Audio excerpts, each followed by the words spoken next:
നിർണായക നീക്കം. ശുചീകരണ തൊഴിലാളിയെ മൃതദേഹങ്ങൾ കുഴിച്ചിട്ടെന്ന് വെളിപ്പെടുത്തിയ സ്ഥലത്തെത്തിച്ച് പരിശോധന നടത്തും. അഭിഭാഷകരുടെ സാന്നിധ്യത്തിലായിരിക്കും പരിശോധന. News 18 big breaking.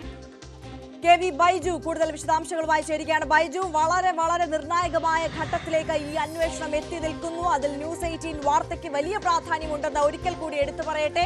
ഈ അന്വേഷണം ഇപ്പോൾ ഈ മൃതദേഹങ്ങൾ കുഴിച്ചിട്ട സ്ഥലത്തെത്തി തെളിവെടുപ്പ് നടത്തും എന്ന് പറയുമ്പോൾ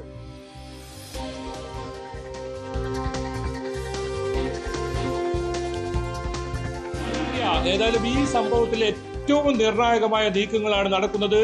അതായത് ഒരു ഗ്രാമം മുഴുവൻ അടക്കി പിടിച്ച് കണ്ണീരൊഴുക്കാൻ മാത്രം വിധിക്കപ്പെട്ട ഒരു ഗ്രാമം, നീതി നിഷേധിക്കപ്പെട്ട ഒരുപാട് ആളുകൾ, അവരുടെ എല്ലാം വർഷങ്ങളായി, അതായത് 4 പതിറ്റാണ്ടായി നേരിടുന്ന, അവർ അടിച്ചമർത്തപ്പെടുന്ന ആ ഒരു സംഭവത്തിൽ ഇപ്പോൾ നിർണായക തെളിവുകൾ അത് കണ്ടെത്താൻ പോലീസ് മുന്നോട്ട് പോകുന്നു എന്ന് തന്നെയാണ് ഇതിൽ ഏറ്റവും പ്രധാനം. ശുചീകരണ തൊഴിലാളിയെ 3 മണിയോടുകൂടി ഈ മൃതദേഹങ്ങൾ കുഴിച്ചിട്ടെന്ന് പറയുന്ന ആ സ്ഥലത്തേക്ക് എത്തിക്കും. വലിയ തോതിലുള്ള തെളിവെടുപ്പ് നടത്തും. എവിടെയൊക്കെയാണ് മൃതദേഹങ്ങൾ കുഴിച്ചിട്ടുള്ളത് അതൊക്കെ കൃത്യമായി മാർക്ക് ചെയ്യും. അത്തരം നടപടികളിലേക്ക് പോലീസ് കടക്കുന്നുവെന്ന് വേണം ഇതിൽ നിന്ന് മനസ്സിലാക്കാൻ. എന്തായാലും ഈ കാര്യത്തിൽ വലിയ രഹസ്യങ്ങളാണ് ഈ മണ്ണിനടിയിൽ മൂടിപ്പെട്ടിട്ടുള്ളത്. അതൊക്കെ പുറത്തു വരും.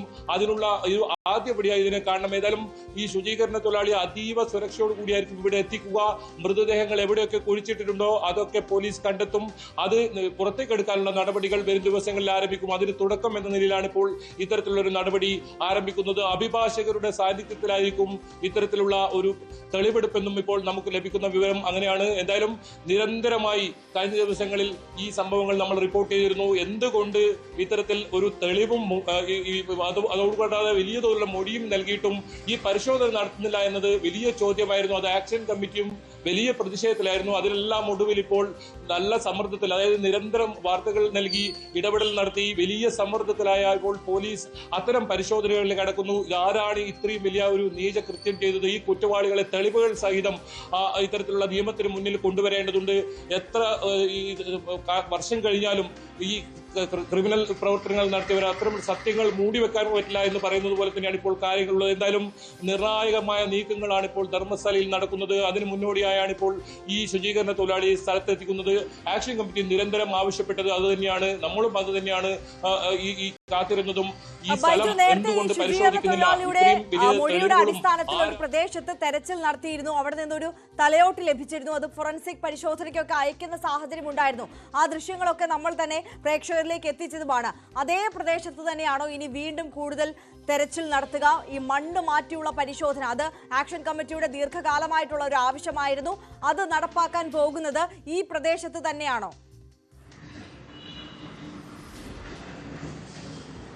അതെ അറിയാം. പോലീസ് സ്റ്റേഷൻ, ധർമ്മസ്ഥല പോലീസ് സ്റ്റേഷനിൽ 4 കിലോമീറ്റർ മാറി റോഡിൽ നിന്നും ഒരു 1.5 കിലോമീറ്ററോളം അകത്ത് ഈ വനത്തിലൂടെ സഞ്ചരിച്ചു വേണം ഈ പ്രദേശത്തെത്താൻ. ഒരു ചെറിയ പ്രദേശം, ആ പ്രദേശം മുഴുവൻ ഈ മൃതദേഹങ്ങൾ ഇത്തരത്തിൽ കുഴിച്ചിട്ടുണ്ട്. ഒരേ സ്ഥലങ്ങളിലാണ് 100 മൃതദേഹങ്ങളും കുഴിച്ചിട്ടെന്ന് ഈ ശുചീകരണ തൊഴിലാളി വെളിപ്പെടുത്തിയിരിക്കുന്നത്.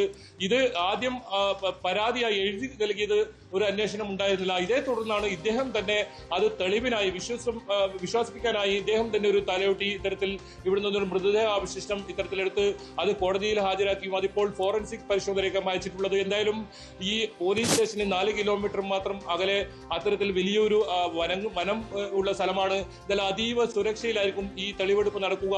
ഏതൊക്കെ സ്ഥലങ്ങളിൽ ഏതൊക്കെ കൃത്യമായി തനിക്കറിയാം, എവിടെയൊക്കെയാണ് ഈ മൃതദേഹങ്ങൾ കുഴിച്ചിട്ടതെന്ന് നേരത്തെ തന്നെ അദ്ദേഹം ആവർത്തിച്ച് പറയുന്നുണ്ടായിരുന്നു. അത് പരാതി എഴുതി കൊടുത്തു. ഏറ്റവും ഒടുവിലായി രഹസ്യമൊഴിയായി മജിസ്ട്രേറ്റിന് മുന്നിൽ നൽകി.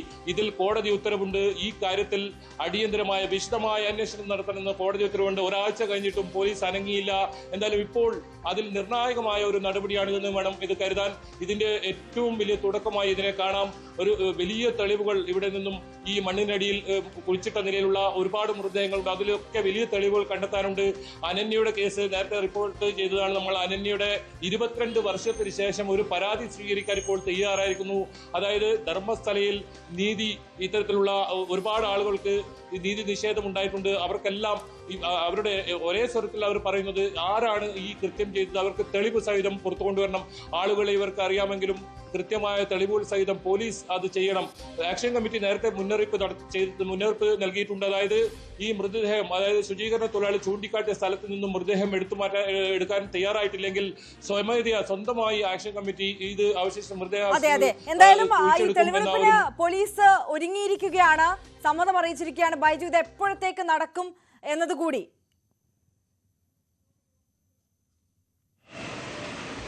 ആര്യ, 3 മണിയോട് കൂടിയായിരിക്കും ഇത്തരത്തിലുള്ള ഒരു തെളിവെടുപ്പ് നടക്കുക. ശുചീകരണ തൊഴിലാളി ഇപ്പോൾ ധർമ്മസ്ഥല പോലീസ് സ്റ്റേഷനിലുണ്ട്. അദ്ദേഹത്തിന് സുരക്ഷ ഒരുക്കേണ്ടതുണ്ട്. അതീവ സുരക്ഷയിലായിരിക്കും ഈ പരിശോധനയൊക്കെ നടക്കുക.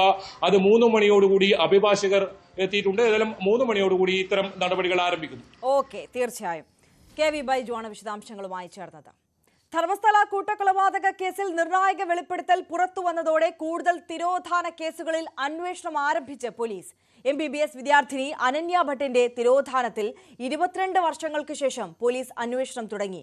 അമ്മ സുജാത ഭട്ടിന്റെ പരാതിയിലാണ് ധർമ്മസ്ഥല പോലീസിന്റെ അന്വേഷണം. News 18 big impact. ധർമ്മസ്ഥലയിൽ കൊലയാളികൾക്ക് കുരുക്കുമുറുകുന്നു. 2 പതിറ്റാണ്ടിനു ശേഷം അനന്യ ഭട്ടിന്റെ തിരോധാന കേസിൽ പോലീസ് അന്വേഷണം തുടങ്ങി. കൊൽക്കത്തയിലെ CBI ഉദ്യോഗസ്ഥയായിരുന്ന സുജാത ഭട്ടിന്റെ പരാതിയിലാണ് അന്വേഷണം. മണിപ്പാൽ മെഡിക്കൽ കോളേജിലെ MBBS വിദ്യാർത്ഥിനിയായിരുന്ന അനന്യ ഭട്ടിനെ 2003 ഡിസംബറിലാണ് ധർമ്മസ്ഥലയിൽ നിന്ന് കാണാതായത്. സഹപാഠികൾക്കൊപ്പം ക്ഷേത്ര സന്ദർശനത്തിനായി എത്തിയപ്പോഴാണ് അനന്യ ഭട്ടിനെ ഒരു സംഘം തട്ടിക്കൊണ്ടുപോയത്. അന്ന് മകളുടെ തിരോധാനം അന്വേഷിക്കാനെത്തിയ സുജാത ഭട്ടിന് നേരെയും അതിക്രൂരമായ ആക്രമണമുണ്ടായി. ഗുരുതരമായി പരിക്കേറ്റ ഇവർ അബോധാവസ്ഥയിലായി 4 മാസത്തോളം ബംഗളൂരുവിലെ ആശുപത്രിയിൽ ചികിത്സയിലായിരുന്നു. മകളുടെ തിരോധാനം സംബന്ധിച്ച് പോലീസിൽ പരാതി നൽകിയെങ്കിലും നടപടി സ്വീകരിക്കാൻ തയ്യാറായിരുന്നില്ല. സ്വന്തം നിലയിൽ അന്വേഷിക്കാനായിരുന്നു പോലീസിന്റെ നിർദ്ദേശം. ನಾನು ಎಚ್ಚರ ಬಂದಾವಾಗ ನಾನು ಹೋಮಕ್ಕೆ ಹೋಗಿದ್ದೆ. ಎಚ್ಚರ ಬಂದಾವಾಗ ನಾನು ಹಾಸ್ಪಿಟಲ್ ಇದ್ದೆ.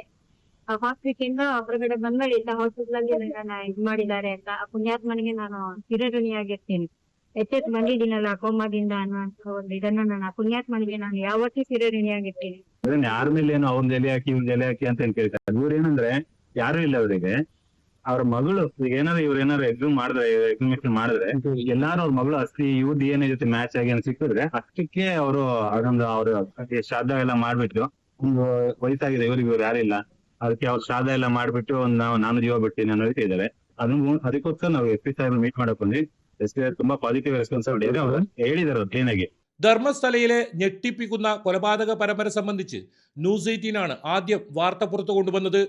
ജസ്റ്റിസ് ഫോർ സൗജന്യ എന്ന പേരിൽ ആക്ഷൻ കമ്മിറ്റിയും സജീവമായി ഇടപെടൽ നടത്തുന്നുണ്ട്. സംഭവത്തിൽ കൂടുതൽ പേർ പരാതിയുമായി രംഗത്ത് വരുന്നത് കേസ് അന്വേഷണത്തെ ബലപ്പെടുത്തും. ഇതിനിടയിൽ കൊലപാതക പരമ്പര സംബന്ധിച്ച് അന്വേഷിക്കാൻ DGP പ്രണാബ് മൊഹന്തിയുടെ നേതൃത്വത്തിൽ പ്രത്യേക സംഘത്തെ രൂപീകരിക്കണമെന്നാവശ്യപ്പെട്ട് ആക്ഷൻ കമ്മിറ്റിയും രംഗത്ത് വന്നിട്ടുണ്ട്. KV Baiju, news 18, Kasaragod.